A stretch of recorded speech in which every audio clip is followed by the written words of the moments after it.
Hi, my name is Chris Kozort. I've been teaching animation for 12 years now at the 9th through 12th grade level, high school level, and I'm going to share for about 3 minutes some of the things that I've learned in that time. My background was a little bit more technical in nature. When I first started teaching animation, I was coming from Purdue University with a computer graphics background. 3D modeling and animation was a component of that, as well as 2D animation with Flash.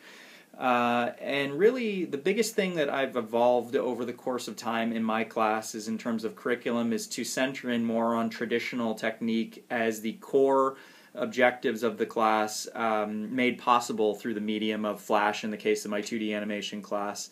I currently teach 2D animation as a single semester class and 3D animation as a single semester class. And both of those classes have evolved towards more traditional technique, again, as that foundation. Two seminal pieces of work that I use. One is the Animator's Survival Kit, which many of you with a traditional background are going to recognize that. That's a Richard Williams work. And then the other one, of course, is the Animation Bible, which would be The Illusion of Life. Both of these are available in digital form as well.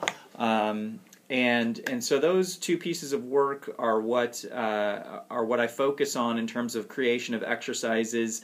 Those exercises are project-based, as you would maybe think an animation course should be. The very first thing we work with is that rudimentary bouncing ball exercise, but we explore it from a lot of different angles. If we take the 12 principles of physical animation from The Illusion of Life, we actually start with straight ahead and pose to pose, and slow in and slow out, or ease as a focus, and then evolve that exercise into a squash and stretch. So the progress of the use of principles centers around an evolution of a project. The bouncing ball actually becomes an alien with two eyes that stick out of the top, and we do an overlapping and follow through exercise, and then move on from there up to a walk cycle, and then eventually within a semester at least the beginnings of an animated short. So we work through the entire design process. In the context of how Flash is used, of course we proceed with those traditional techniques I mentioned, which would be a straight ahead and pose to pose, frame by frame work, and then we start to work with things like tweens and motion paths and those sorts of tools that sort of facilitate or enable a workflow or a pipeline, again facilitated by Flash. Just in terms of teaching, I think the biggest things that I've learned is to let students have the freedom to create within the context of a broader project objective. Clearly some of these are very mechanical in nature in terms of what we want to get, and we throughout the class I've always used examples as the crux of sort of the inspiration for where the project will go from one point to the next. I try to make it as organic of a process as possible. I don't like it to be mechanical, and I certainly don't like it to be prescriptive within the context, of course, of the objectives. And I like students to be able to discover some of those principles that have been so well laid out on their own, give them that sense of discovery, and through that I usually will introduce a project with, again, that core objective and not really a lot of initial instruction, let them be exploratory with it, and then we circle back around and we look at examples of good and bad examples, really.